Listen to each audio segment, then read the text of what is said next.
نحمده ونصلي على رسوله الكريم أما بعد فأعوذ بالله من الشيطان الرجيم بسم الله الرحمن الرحيم ألا إن صدقة الفطر واجبة على كل مسلم ذكر أو أنثى حر أو عبد صغير أو كبير صدق الله العظيم۔ محترم سامعین و ناظرین، صدقۃ الفطر ہر ایسے مسلمان کے اوپر واجب ہے جو صاحب نصاب ہو، یعنی جو آدمی اتنی مالیت رکھتا ہو جو 52.5 تولے چاندی کے برابر ہو، وہ مرد ہے یا عورت، غلام ہے یا آزاد، چھوٹا ہے یا بڑا، ان سب کے اوپر صدقۃ الفطر واجب ہے۔ پہلی بات تو یہ ہے کہ اکثر لوگ پوچھتے ہیں صدقۃ الفطر کیا ہے؟ یہ فرض ہے، سنت ہے، واجب ہے، نفل ہے؟ تو حدیث میں یہ ذکر آیا الا ان صدقۃ الفطر واجبۃ، یہ واجب ہے۔ اب واجب کیا ہوتا ہے؟ یہ بھی فرض کے قائم مقام ہوتا ہے۔ فرض کو چھوڑنے والا جس طرح گناہگار ہوتا ہے، اسی طرح واجب کو بھی چھوڑنے والا گناہگار ہوتا ہے۔ اور یہ کس کو دینا چاہیے؟ اس بات کا جواب یہ ہے کہ جو بندہ زکوٰۃ لینے کا مستحق ہے وہ صدقۃ الفطر بھی لے سکتا ہے۔ صدقۃ الفطر بھی کہتے ہیں اس کو، فطرانہ بھی کہتے ہیں، زکوٰۃ الفطر بھی کہتے ہیں۔ تو جو بندہ زکوٰۃ کا مستحق ہے اسے آپ یہ صدقۃ الفطر یعنی فطرانہ بھی دے سکتے ہیں۔ اور کچھ لوگ کہتے ہیں ہر مسلمان کے اوپر یہ واجب ہے۔ اگر ہر ایک کے اوپر واجب ہو، یعنی ہر ایک کو دینا اگر یہ ضروری ہو، تو پھر لینے والا کون ہوگا؟ اس لیے ہر ایک پر نہیں بلکہ اس مسلمان پر ہے جو اس کی استطاعت رکھتا ہو، اتنی استطاعت، اتنی مالیت اس کے پاس ہو جو 52.5 تولے چاندی کی مقدار کو پہنچ جائے۔ تو اس کے اوپر سال کا گزرنا، پورا سال ہونا یہ بھی شرط نہیں ہے، جس طرح زکوٰۃ کے اوپر ہے کہ اس مال کے اوپر 1 سال گزر جائے، ضروریات اصلیہ سے زیادہ ہو تو اس کے اوپر زکوٰۃ ہے۔ یہ ضروری نہیں کہ اس کے اوپر سال گزرے، بس اتنی مالیت ہو گئی جو 52.5 تولے چاندی کی مقدار ہو تو اس کے اوپر یہ صدقۃ الفطر واجب ہے۔ اب یہ صدقۃ الفطر ہے کیا چیز؟ یہ اس لیے ہے کہ تاکہ جو غریب لوگ ہیں، تنگ دست ہیں، ان لوگوں کو اپنی عیدی کے اندر شامل کر لیا جائے، ان لوگوں کی عیدی کا سامان مہیا ہو جائے۔ ایک بات تو یہ ہوئی، اور دوسرا یہ ہے کہ ہم نے اس بابرکت اور مبارک مہینے میں جو روزے رکھے، یہ بڑا اونچا مہینہ تھا، رحمتوں برکتوں والا، بخشش اور مغفرت کا مہینہ۔ اس کے جو تقاضے ہیں وہ ہم سے صحیح معنوں میں ادا نہیں ہو سکتے، یعنی کوئی نہ کوئی غلطی، کوئی کوتاہی ہم سے ہو جاتی ہے، زبان سے ہو جاتی ہے، بد نظری ہو جاتی ہے، کوئی نہ کوئی اسی طرح محلے میں کسی کے ساتھ بول چال ہو جاتی ہے، کسی رشتہ دار کے ساتھ ہو جاتی ہے، کوئی نہ کوئی اونچ نیچ، غلطی، کمی کوتاہی جو ہم سے ہو جاتی ہے، عبادات میں کمی ہو جاتی ہے، نمازوں میں تاخیر ہو جاتی ہے، تراویح پڑھنے میں ہم سے کوئی کمی پیشی ہو جاتی ہے، سستی ہو جاتی ہے، بعض دفعہ لاپرواہی ہو جاتی ہے، ان ساری کمیوں کو دور کرنے کے لیے، ان غلطیوں کو دور کرنے کے لیے جب صدقۃ الفطر ادا کر دیا جاتا ہے تو اللہ یہ غلطیاں معاف کر کے روزے اپنی بارگاہ میں قبول و منظور فرما لیتا ہے۔ تو آپ صلی اللہ علیہ وسلم نے فرمایا اس وقت تک روزے زمین و آسمان کے درمیان معلق رہتے ہیں جب تک صدقۃ الفطر ادا نہیں کر دیا جاتا۔ تو صدقۃ الفطر ادا کرنے کا صحیح وقت کون سا ہے؟ اس کا صحیح وقت یہ ہے کہ عید کی نماز ادا کرنے سے پہلے پہلے، یعنی عید پہ جب آپ روانہ ہوتے ہیں، نماز کے لیے روانہ ہونے سے پہلے پہلے آپ نے ادا کر دینا ہے، اور سب سے بہتر یہ ہے کچھ دن پہلے ادا کر دیا جائے، 4 دن، 8 دن، 10 دن پہلے ادا کر دیا جائے، یعنی رمضان المبارک کے مہینے میں کسی وقت بھی آپ ادا کر دیں گے تو یہ زیادہ بہتر ہے، اس لیے کہ غریب لوگ بھی عید کی خوشیوں میں آپ کے ساتھ شامل ہو جائیں۔ آپ دیکھتے ہیں کسی مذہب کے اندر، کسی بھی ان کے تہوار کے اندر غریب کی خوشی کا کوئی انتظام نہیں ہے۔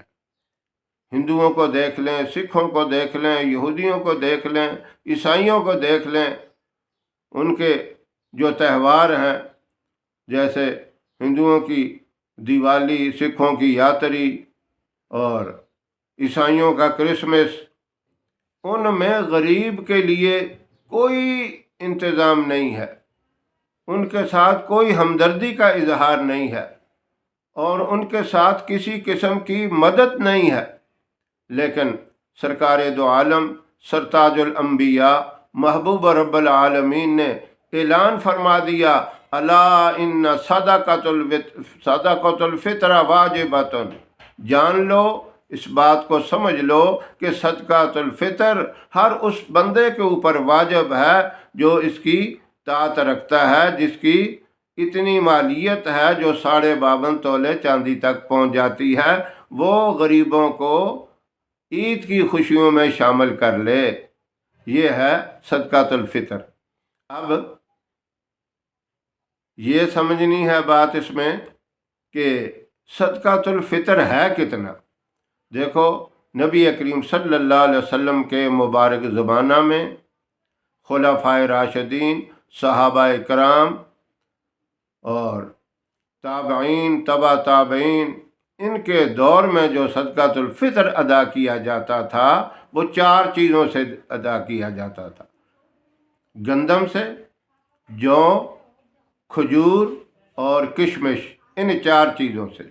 گندم کم ہوتی تھی، اس کی مقدار نصف سا، یعنی سا ایک پیمانہ تھا جو ناپ کا، جس طرح ہمارا ترازو ہے، کلو گرام ہے، اس وقت ایک پیمانہ ہوتا تھا۔ تو گندم جو دی جاتی تھی وہ نصف سا، اور اس کے علاوہ کھجور، جو اور کشمش وہ 1 سا۔